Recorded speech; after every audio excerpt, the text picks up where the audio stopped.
Class 9th subject maths chapter lines and angle 6th chapter NCERT page number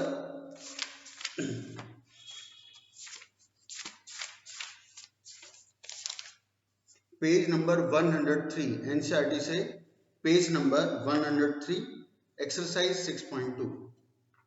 कल हमने 6.1 किया और जितना मैंने उम्मीद की थी उससे ज़्यादा मुझे कल के सॉल्यूशन में रिजल्ट मिला।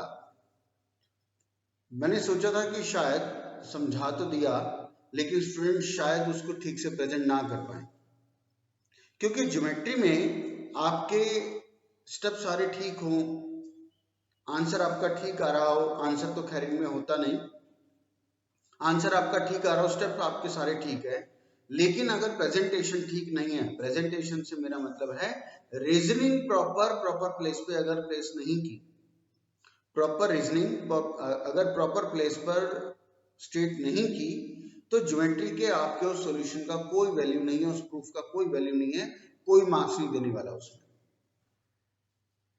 तो वो मेरी उम्मीद से ज्यादा रहा, मोस्टली स्टूडेंट्स ने उसको बिल्कुल ठीक प्रेजेंट किया, प्रॉपर रीजनिंग प्रॉपर प्लेस पे उन्होंने प्लेस किया, ये एक अच्छी बात थी। कुछ एक स्टूडेंट्स थे जिनकी वो कुछ ने तो बिल्कुल एक भी स्टेप में रीजन ही नहीं डाला, कुछ ने आधे अधूरे रीजन डाले, कुछ ने डालने थे कहीं और डाले कहीं और।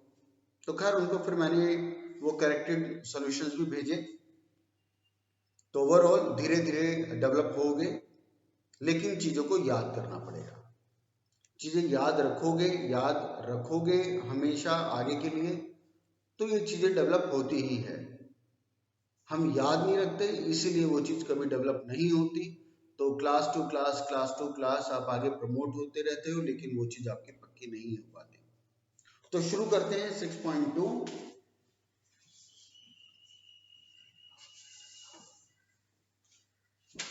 हम लोगों ने 7th 8th में corresponding angle, alternate angle, coincident angles पढ़ा। फर्स्ट एक्सरसाइज में तुमने देखा टोटली आपका लीनियर पेयर के ऊपर बेस्ड थी। आज वाली जो कंसेप्ट है, आज वाली जो एक्सरसाइज है, वो सिर्फ एक ही वो नेक्स्ट कंसेप्ट पे बेस्ड है, जिसमें 3 एंगल्स जो हम 7th 8th में पढ़ कर आए हैं, कॉरेस्पॉन्डिंग एंगल्स, ऑल्टरनेट एंगल्स और कोइंसिडेंट एंगल्स पढ़ा तुमने होगा ही, फिर भी मैं एक बार वो चीजें डिस्कस कर लेता हूं।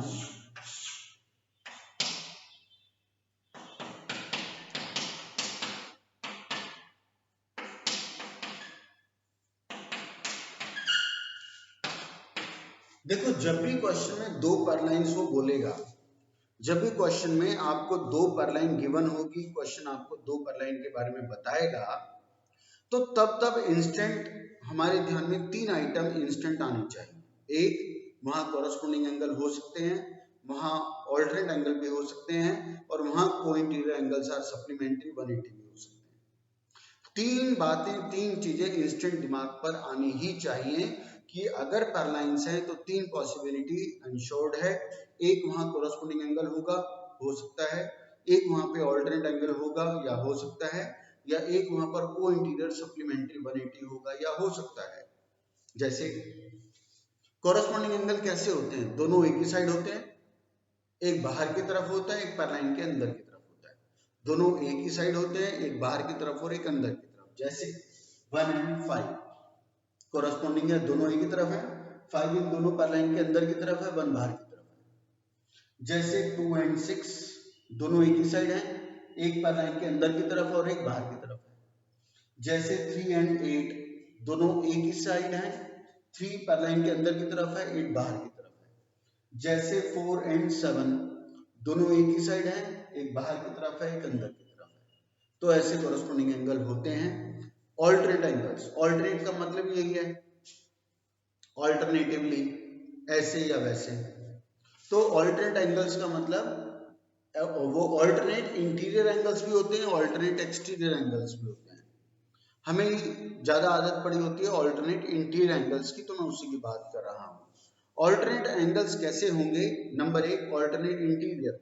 एक, अब क्योंकि बोल ही दिया इंटीरियर, तो इसका मतलब वो पैरालाइन के अंदर की तरफ होते हैं। ऑल्टरनेट मतलब एक इस साइड और एक इस साइड, डायरेक्शन अलग होगी। जैसे 3 और 5, 3 एंड 5 दोनों एंगल्स पर लाइन के अंदर की तरफ है, एक इस तरफ है एक उस तरफ है, डायरेक्शन भी चेंज है दोनों की। ऐसे ही 4 एंड 6 दोनों पर लाइन के अंदर की तरफ है, 4 उस साइड है और 6 इस साइड है, डायरेक्शन अलग है, ऐसे होते हैं ऑल्टरनेट एंगल्स। नेक्स्ट आया co-interior angles. Co-interior angles यहां कहते हैं interior angles on same side are supplementary. तो को इंटीरियर ऑन सेम साइड बोल ही दिया, इसी सेंटेंस में आ रहा है ऑन द सेम साइड, और को इंटीरियर अंदर की तरफ होंगे। तो interior angle on same side इस लैंग्वेज में तो पूरा वो क्लियर कट मैसेज आ रहा है, इंटीरियर एंगल अंदर की तरफ होंगे, ऑन द सेम साइड वो बोल ही रहा है, या को इंटीरियर एंगल। जैसे 4 एंड 5 ये को इंटीरियर या interior angle on same side, दोनों एक की तरफ है अंदर की तरफ है। जैसे 3 एंड 6 दोनों एक की तरफ है और अंदर की तरफ है, ये होते हैं को इंटीरियर एंगल या interior angle on same side. Next, अब इनके रिलेशनशिप, कॉरस्पॉन्डिंग एंगल आपस में इक्वल होते हैं, 1 5 के इक्वल, 2 6 के इक्वल, 3 8 के इक्वल, 4 7 के इक्वल, कॉरस्पॉन्डिंग एंगल्स इक्वल होते हैं। ऑल्टरनेट एंगल्स वो भी इक्वल होते हैं, 3 5 के इक्वल, 4 6 के इक्वल। फाइनली आया को इंटीरियर एंगल या interior angle on same side, वो होते हैं सप्लीमेंट्री यानी कि 180। इसका मतलब एंगल 4 प्लस एंगल 5 180 डिग्री का होगा, एंगल 3 प्लस एंगल 6 180 डिग्री होगा। ये 40 है तो 140 हो जाएगा, ये 100 है तो ये 80 हो जाएगा, ये 60 है तो ये 120 हो जाएगा। ठीक है, ऐसे। चलो बाकी वर्टिकली लीनियर पेयर वो सब तो यहाँ पे साथ साथ चलेंगे, साइमल्टेनियसली चलेंगे, लेकिन 3 एंगल्स आपको इंस्टेंट दिमाग पर आने चाहिए।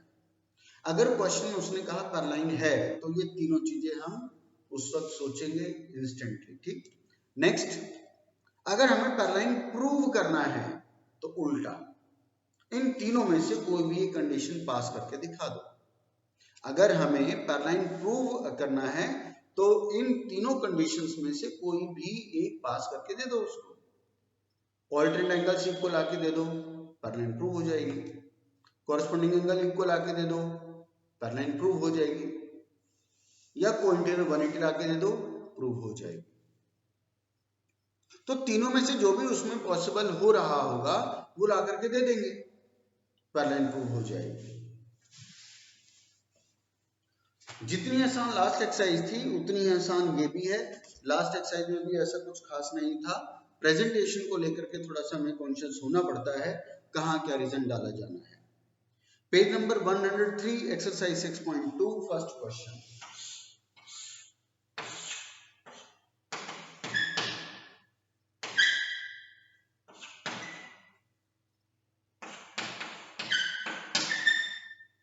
देखो उसने हमें बताया ये 50 है, ये 130 है, find the value of x and y. पहले तो कहता है find the value of x and y, पहले इसी पर करते हैं। अच्छा हाँ, एक और उसने ये भी कहा कि prove that A B parallel C D, prove that A B parallel C D.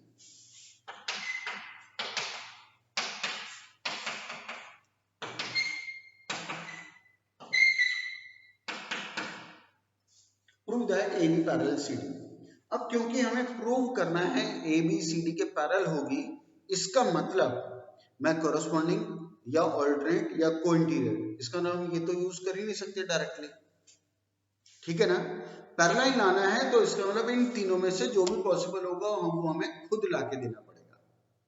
यहाँ कॉरस्पॉन्डिंग एंगल्स इक्वल लाने की कोशिश करेंगे, वो कॉरस्पॉन्डिंग एंगल इक्वल आ गए तो हम कह देंगे लाइन्स आर पैरेलल। कॉरस्पॉन्डिंग नहीं आ पाया तो हम ऑल्टरनेट एंगल्स लाने की कोशिश करेंगे, यहाँ पर वो भी नहीं हो पाया तो कोइंटीरियर 180 लाने की कोशिश करेंगे, 180। तीनों में से कुछ ना कुछ तो होगा। तो खैर पैरेलल प्रूव करना है तो डायरेक्टली अब कॉरस्पॉन्डिंग ऑल्टरनेट तो हम यूज कर नहीं सकते, बाकी देखते हैं क्या कर सकते हैं।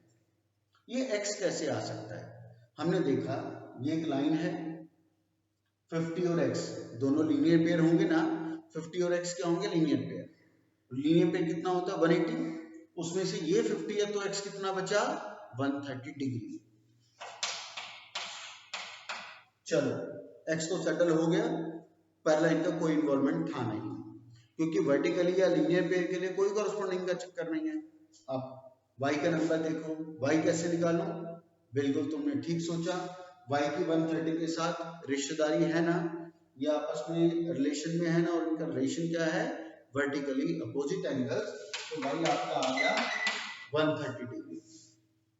दोनों एंगल सेटल हो गए। अब देखो इस तरफ x 130 आया, उस तरफ y 130 का आया, 130 आया। दोनों किस टाइप के एंगल है? ये दोनों angle x and y equal आए ना, 130 130, और दोनों किस टाइप के एंगल है? दोनों ऑल्टरनेट टाइप के एंगल है। तो हमने दिखा दिया कि x इक्वल y इक्वल 130। अब वे ऑफ सॉल्यूशन की करता हूं बात। तो वे ऑफ सॉल्यूशन आप इसका करोगे प्रेजेंट ऐसे, पहले तो लिखोगे since PQ is a line. मैं बिल्कुल वो एक्सप्लेन कर रहा हूं जो आप मुझे लिख करके भेजोगे, प्रेजेंटेशन की बात कर रहा हूं। और मैंने बताया presentation with reason, proper place पे नहीं हुई, मार्क्स नहीं अवॉर्ड होते। तो पहले आप लिखोगे since PQ is a line, ठीक है, दिस इंप्लाइज ये प्लस ये इक्वल 180 डिग्री, रीजन डाल दोगे लीनियर पेयर, तो x आपका आ गया 130 डिग्री, माइनस करके दे दोगे 50 को ओवर, इसको डालना नंबर 1। अगेन आप लिखोगे since PQ and DC intersect at y, sorry n, since PQ and DC intersects at n, तो this implies y equal 130 degree vertically opposite angle. Direct नहीं लिखोगे, पहले आपको बताना पड़ेगा कि ये दोनों लाइनें आपस में इंटरसेक्ट कर रही है, इसलिए हमने कहा कि y equal 130 degree vertically opposite angles, इसको डाल दिया नंबर 2। नंबर 1 में क्या आया? x 130, नंबर 2 में y क्या आया? 130, दोनों इक्वल आ गए। तो नेक्स्ट टाइम में हम लिखेंगे since from 1 and 2 we get, from 1 and 2 we get since x equal y equal 130 degree, but next time में but these are also alternate interior angles, these implies AB parallel C। आप लिखोगे from 1 and 2 we get since x equal y equal 130 degree, क्योंकि हम निकाल के लाए हैं। Next time में लिखोगे but these are also alternate interior angles, next time में this implies AB parallel CD, hence prove, क्योंकि हमने ऑल्टरनेट एंगल इक्वल दिखाए। नेक्स्ट क्वेश्चन नंबर 2 पर आ जाओ। नेक्स्ट पेज पर है, पेज नंबर 14, क्वेश्चन नंबर 2।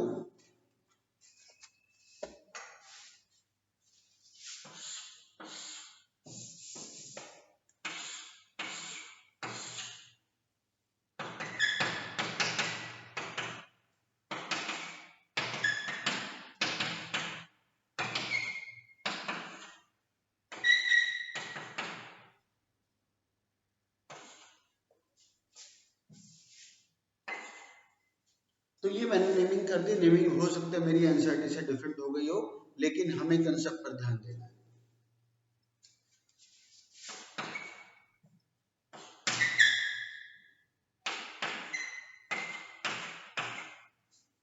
ये पैरेलल लाइन का साइन होता है, ऐसे जो एरो लगाते हैं।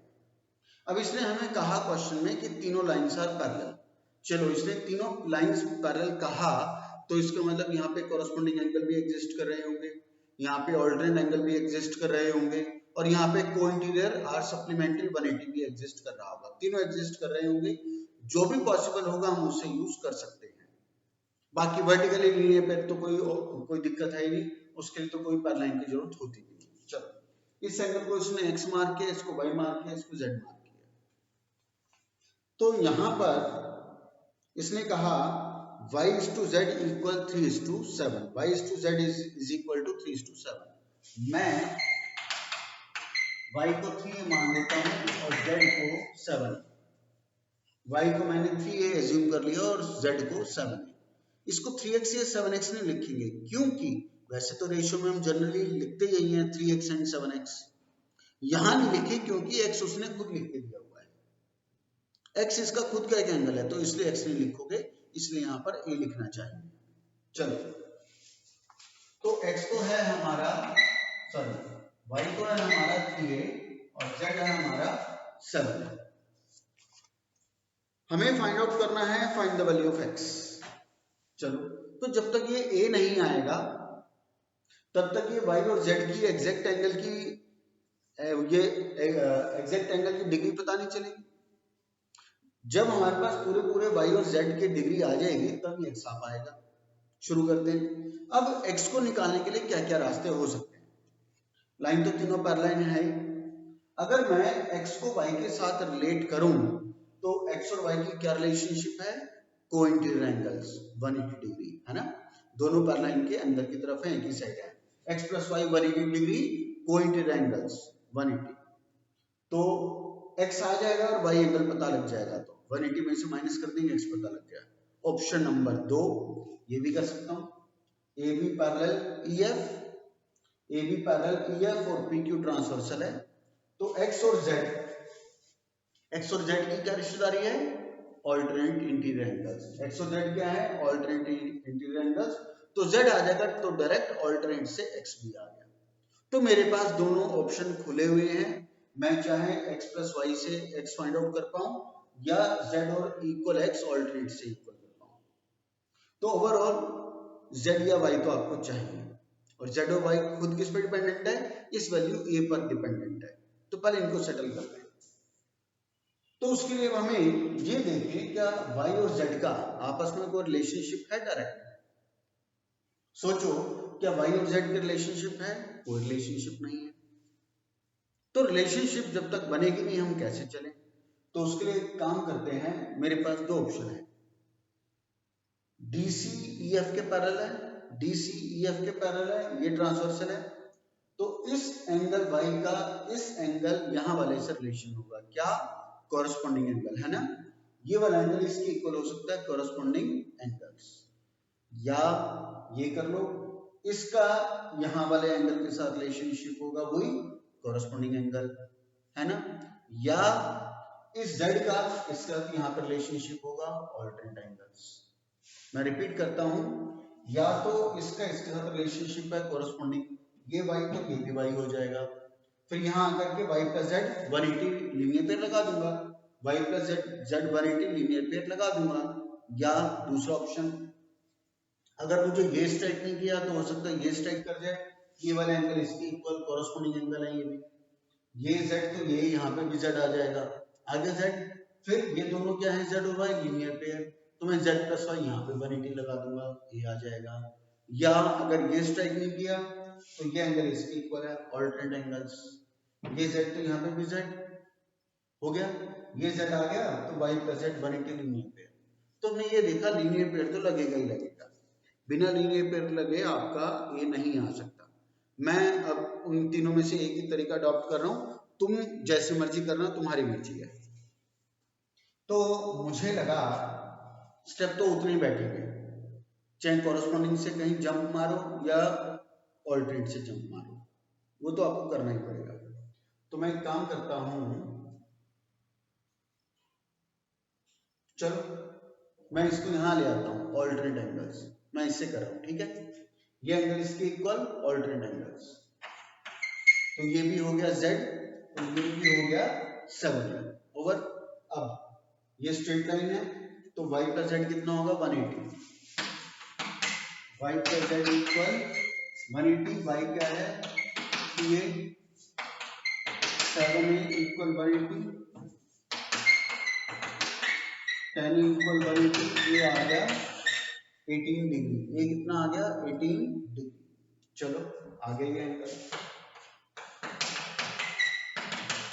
7 इंटू 18, आपको z पता लग गया, आपका z एंगल आ गया, z किसके इक्वल था, यहाँ x के भी इक्वल था, कॉरस्पॉन्ड वो ऑल्टरनेट एंगल, z और x भी क्या है ऑल्टरनेट एंगल, तो 18 इंटू 7 करके जो भी आएगा वो इक्वल x, तो x आपका डिग्री आ गई। अब इसके प्रेजेंटेशन की कर रहा हूं बात, मैंने जो अपना वे ऑफ सॉल्यूशन किया ना उससे एक्सप्लेन कर रहा हूं। सबसे पहले तो आप लिखोगे let y equal 3a and z equal 7 over, उसके बाद आप लिखोगे सिंस DC पैरेलल EF, ये मैंडेटरी लाइन है, सिंस DC पैरेलल EF और PQ इज द ट्रांसवर्सल, ये लिखोगे, रीजन आएगा given, since DC parallel EF and PQ is the transversal, reason डालोगे गिवन, रीजन जरूर होना चाहिए। शुरू में बोला था बिना रीजन के आपके सॉल्यूशन का कोई वैल्यू नहीं है, कोई वर्थ नहीं है। रीजन डाला गिवन, तो this implies angle PSE, angle PSE equal angle DNQ, equal angle DNQ, पूरी नेमिंग डालोगे, angle PSE equal angle DNQ, reason डाल दोगे ऑल्टरनेट इंटीरियर एंगल्स, रीजन वो आपको जो डालना है ऑल्टरनेट इंटीरियर एंगल्स। तो नेक्स्ट टाइम में दिस इंप्लाइज, या उसी में हम एक में निपटाते हैं। चलो मैं एक बार दोबारा बोलता हूँ, since DC parallel EF and PQ is the transversal, reason पीछे लिखा given, next time this implies angle ESP, angle ESP equal angle DNQ, equal angle DNQ equal Z, यहीं पे चिपका दो इसको, इक्वल Z, अलग से लाइन लिखने की जरूरत नहीं है, कि angle ESP equal angle DNQ equal Z, पीछे रीजन डाल दो ऑल्टरनेट इंटीरियर एंगल्स, मैसेज बिल्कुल क्लियर है। फिर उसके बाद लिखोगे now since PQ is a line, this implies y plus z equal 180 degree, reason डाल दोगे लीनियर पेयर, रीजन डाल दोगे लीनियर पेयर, आपने समान डाला, a आ गया, a की वैल्यू को फिर आप लिखोगे now taking z equal 7a equal 7 into 18, आपका z आ गया, इसको ओवर। नेक्स्ट टाइम आप लिखोगे now AB parallel EF, AB parallel EF, PQ is the transversal, तो this implies angle PSE, angle PSE equal angle AMQ, equal angle AMQ, reason डाल दोगे वही alternate interior angles। Next time this implies x equal z equal 7 है, और z आपका value आ चुका है, यहाँ प्लेस करके आपका x पूरा हो गया। ये था इसका वे ऑफ सॉल्यूशन की बात। तुम चाहो यहाँ पे कॉरेस्पॉन्डिंग से वहां पर चले जाना, वो तुम्हारी मर्जी है।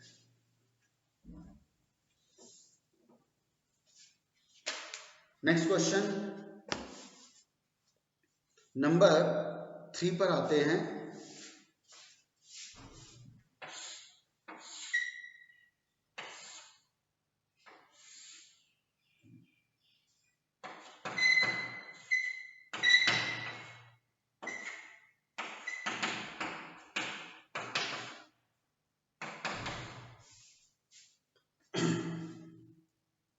GED, एंगल जी, यह आपको दिया हुआ है 126 डिग्री। मैं इसको समझाने के पर्पज से 120 लेकर के चलूंगा, ठीक है। मैं इसको समझाने के पर्पज से ले रहा हूं 120, 120। तुम जब मुझे करके भेजोगे तो तुम 126 से ही करके भेजोगे। मैं समझाने के लिए इसको मैंने मान लिया 120 डिग्री। अब मुझे एक तो एंगल फाइंड आउट करना है AGE, ये रहा, इसको मैंने नंबर 1 मार्क किया। एंगल GEF, एंगल GEF, इसको मैंने 2 मार्क किया, और एंगल FGE, एंगल FGE, ये एंगल 3। ये 3 एंगल्स फाइंड आउट करने हैं, ये और हाँ AB पैरेलल CD गिवन। अब AB पैरेलल CD है तो इंस्टेंट स्ट्राइक करना चाहिए, यहाँ कॉरेस्पॉन्डिंग एंगल भी इक्वल होंगे, यहाँ कोएंटेड एंगल भी इक्वल होंगे, और यहाँ पर कॉरेस्पॉन्डिंग एंगल भी हो सकते हैं, जो भी पॉसिबल होगा लगाएंगे। तो ये देखो, पहले तो 2 तो आपका फ्री में आ गया, यहां से यहां तक ये कितना है 120 डिग्री, उसमें से ये कितना है 90 डिग्री, क्योंकि परपेंडिकुलर गिवन है। यहां से यहां तक तुम्हारा पूरा एंगल है 120, उसमें से ये एंगल कितना है 90, क्योंकि परपेंडिकुलर है, तो ये कितना बच गया माइनस करके आपका ये आ गया 30 डिग्री ओवर। तो शुरू में आप लिखोगे कि angle 2 equal angle GED minus angle FED। शुरू में आप लिखोगे angle 2 equal angle GED minus angle FED। 120 minus 90 वो आपका 30 डिग्री आता है। 90 का रीजन डालना पड़ेगा बिकॉज EF परपेंडिकुलर CD, उसका रीजन डालना पड़ेगा बिकॉज FE परपेंडिकुलर CD। बिना रीजन दिए आप 90 यूज नहीं करोगे। चलो 2 तो आ गया। अब पहुंचना है एक एंगल 1 के पास। एंगल 1 के बारे में सोचो कैसे निकालोगे। रास्ते बहुत हो सकते हैं एंगल 1 तक जाने के, लेकिन एक बिल्कुल स्ट्रेट फॉरवर्ड तरीका नजर आ रहा है। सोचो 1 तक कैसे पहुंचूं, तो मैं बोलता हूं ये इसके पैरेलल है ना, ABCD के पैरेलल है, ये इसकी ट्रांसवर्सल हो गई। तुम्हें नहीं बनानी है ऐसे, मैंने समझाने के लिए बनाई है तुम्हारे लिए। ये इस पैरेलल की ट्रांसवर्सल हो गई। ट्रांसवर्सल हो गई, पैरेलल है तो ऑल्टरनेट कॉरस्पॉन्डिंग सब होगा। तो देखो ये वाला एंगल इस एंगल के इक्वल होगा। क्यों? Alternate angles. ये इसके पैरेलल है, ये ट्रांसवर्सल है, तो ये एंगल इस एंगल के इक्वल होगा। क्यों? Alternate interior angles. ये पूरा कितना है, यहां से यहां तक, यहां से तक ये कितना है 120 डिग्री। तो एंगल 1 भी कितना हो गया 120 डिग्री। आ गया ना फ्री में, ऑल्टरनेट इंटीरियर एंगल्स। अब 3 पर अप्रोच करना है। 3 पे कैसे करूं? 1 और 3 का रिलेशनशिप डायरेक्ट है। क्या? Linear pair. 1 + 3 180, 1 आ चुका है 120, तो 3 आ गया 60 डिग्री। अब प्रेजेंटेशन वे ऑफ सॉल्यूशन की करते हैं बात। इसकी तो मैंने तुम्हें बता ही दिया। इसके लिए अब तुम लिखोगे since AB parallel CD and GE is the transversal, GE is the transversal, reason डालोगे given. This implies angle AGE equal angle GED equal angle GED, reason डाल दोगे। और मैं एक बार दोबारा रिपीट करता हूँ। Angle AGE equal angle GED equal 120 degree, वहीं पे चिपका दो, इक्वल 120 डिग्री, रीजन डाल दोगे alternate interior angles. Angle AGE equal angle GED equal 120 degree, reason हमने डाला ऑल्टरनेट इंटीरियर एंगल्स, और वहीं पर 126 लिख दिया। नेक्स्ट 120। अब 3 के लिए लिखोगे again angle 1 + angle 3, since AB is the line, AB is a line segment, तो this implies angle 1 + angle 3 equal linear pair, equal 180 degree, reason आ जाएगा लीनियर पेयर। वैल्यू आ चुकी है, आपका एंगल 3 आ गया। अब एक और ले लेते हैं, क्वेश्चन नंबर 5, या चलो एक दूसरा क्वेश्चन 4th क्वेश्चन पर ले लेते हैं। क्वेश्चन नंबर 4 को इंपॉर्टेंट कर लो मार्क। क्वेश्चन नंबर 4 को इंपॉर्टेंट मार्क कर लो, 2 मार्क्स में आता है। इस पूरे एक्सरसाइज में 2 मार्क्स वाले ही क्वेश्चन हैं सारे। फर्स्ट एक्सरसाइज में बस वो फिफ्थ क्वेश्चन याद करने वाला था जो, वो 3 मार्क्स का आता है। बाकी पूरे एक्सरसाइज में 1 से 2 मार्क्स के क्वेश्चन है। इस एक्सरसाइज में भी 1 से 2 मार्क्स के क्वेश्चन है, 1 में कम 2 में ज्यादा।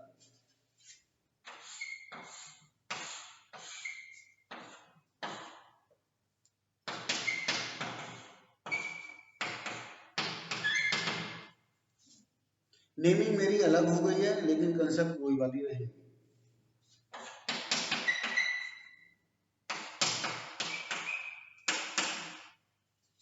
देखो हमें यहां पर बोला गया ये इसके पैरेलल है।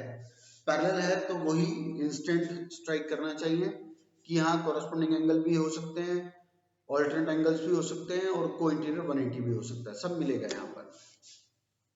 फाइंड द वैल्यू ऑफ ये x, मैंने x मार्क कर दिया इसको। तो कैसे निकालें इसे? डायरेक्ट तो कोई रिलेशनशिप है नहीं, यहां पे हमें कंस्ट्रक्शन करनी पड़ेगी। कंस्ट्रक्शन क्या होगी? Through C draw line. जब हम कंस्ट्रक्शन करते हैं तो वो डॉटेड होती है, ये याद रखना। थ्रू C ड्रॉ लाइन, नाम जो मर्जी दे दो, मैंने उसको M और N का नाम दिया। Through C draw line MN parallel to A B या डी किसी एक के पैरेलल आप एट ए टाइम ड्रॉ कर सकते हो, दोनों के पैरेलल लाइन ड्रॉ नहीं हो सकती। तो हम कंस्ट्रक्शन लिखेंगे, इसमें पहले कंस्ट्रक्शन आएगी, through C draw line M C N. पहले कंस्ट्रक्शन लिखोगे, through C draw line M C N parallel to कोई भी एक लाइन। मैं ए बी के पैरेलल ड्रॉ कर रहा हूं, मैंने एम एन को ए बी के पैरेलल ड्रॉ किया, ये मैंने कंस्ट्रक्शन में लिखा, through C draw line M C N parallel to A B over. अब चलते हैं प्रूफ। प्रूफ में आप लिखेंगे since A B parallel M N, since A B parallel, ये मैं प्रेजेंटेशन की बात कर रहा हूं जो तुम लिखोगे, since A B parallel M N, reason आ जाएगा by construction. Next line, but A B parallel D E, ये हमें गिवन है, इसका रीजन गिवन आएगा, but A B parallel D E given, तो this implies D E also parallel to M N, D E also parallel to M N, क्योंकि ये इसके parallel है, ये उसके पैरेलल है, तो ये भी पैरेलल होंगे। तो आपके पास आ गया A B parallel M N parallel D E, अब तीनों पैरेलल हो गए, अब तीनों पैरेलल हो गई। चलो अब शुरू करते हैं। ये लाइन इसके पैरेलल है, ये ट्रांसवर्सल है, तुम्हें नहीं बनानी, मैंने समझाने के लिए बनाई है, ये ट्रांसवर्सल है, तो इसमें और इसमें इन दोनों में रिलेशनशिप क्या है, को इंटीरियर एंगल्स। क्या रिलेशनशिप है, को इंटीरियर एंगल्स। और को इंटीरियर एंगल में क्या होता है, ये 180 होते हैं, सप्लीमेंट्री होते हैं, इन दोनों का सम क्या होगा 180 सप्लीमेंट्री। उसमें से ये कितना आ चुका है 110, तो ये कितना बच गया 70 डिग्री। अब वहां चलो, since DE parallel MN, since DE parallel MN, अब की बार ये ट्रांसवर्सल हो गई, अब की बार ये ट्रांसवर्सल हो गई, तो इसमें और इसमें इन दोनों में क्या रिलेशनशिप, वही, इन दोनों में क्या रिलेशनशिप है, वही को interior angles, interior angle on same side. अब वो क्या होते हैं 180 डिग्री सप्लीमेंट्री, ये प्लस ये 180, ये कितना आया, ये कितना था 130, तो ये कितना बच गया 50 डिग्री, ये कितना बच गया 50 डिग्री।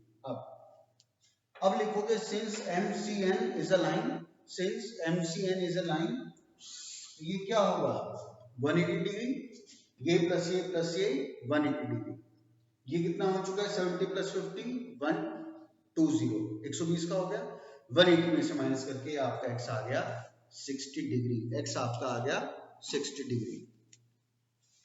तो आज ये हमने किए क्वेश्चन नंबर 4, अब आ गया क्वेश्चन नंबर 5, ये मैं नहीं करवाऊंगा, ये तुम अपने आप करके भेजोगे। हमने 4 क्वेश्चन किए, कंसेप्ट सेम है, यही वाली कंसेप्ट लगेगी। चारों क्वेश्चन हमने देखा, alternate, corresponding, linear pair, vertically, यही सब यूज होता आ रहा है। तो 5वां क्वेश्चन मैं तुम्हारे लिए छोड़ता हूँ। क्वेश्चन नंबर 6 करवाऊंगा मैं, वो मैं करवाऊंगा कल। क्वेश्चन नंबर 6 करवाऊंगा मैं, वो तुम्हें अटेम्प्ट नहीं करना, तुम इस एक्सरसाइज के सिर्फ 5 क्वेश्चन करके भेजोगे, और इन 5 क्वेश्चन में 25 मिनट से ज्यादा नहीं लगेगा, 25 भी ज्यादा कह रहा हूँ, 20 मिनट से ज्यादा, 20 मिनट से ज्यादा का इसमें काम नहीं है। 30 मिनट्स की वीडियो है, 20 मिनट्स का ये काम है, तो 50 मिनट्स का ओवरऑल ये तुम्हारा काम हो गया इकट्ठा। फिर तुम अपने आप से करके भेजोगे बिना कहीं देखे। कल कुछ स्टूडेंट्स ने सॉल्यूशन कहीं गूगल से या किसी रेफरेंस बुक से देख करके मुझे भेजे थे, उन्होंने सोचा होगा सर को पता नहीं चलेगा, मुझे एक ही बार में पता लग जाता है। ये मैं पहले भी तुम्हें मैंने बताया हुआ है, कोई इस वहम में, इस गलतफहमी में बिल्कुल ना रहे कि हम कहीं से पूछ के या किसी से देख करके उसे दे देंगे, मुझे पता नहीं चलेगा।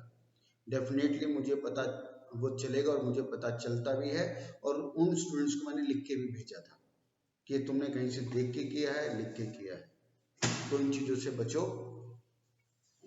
आज की डेट में ये सारे क्वेश्चन करके देने हैं। धन्यवाद।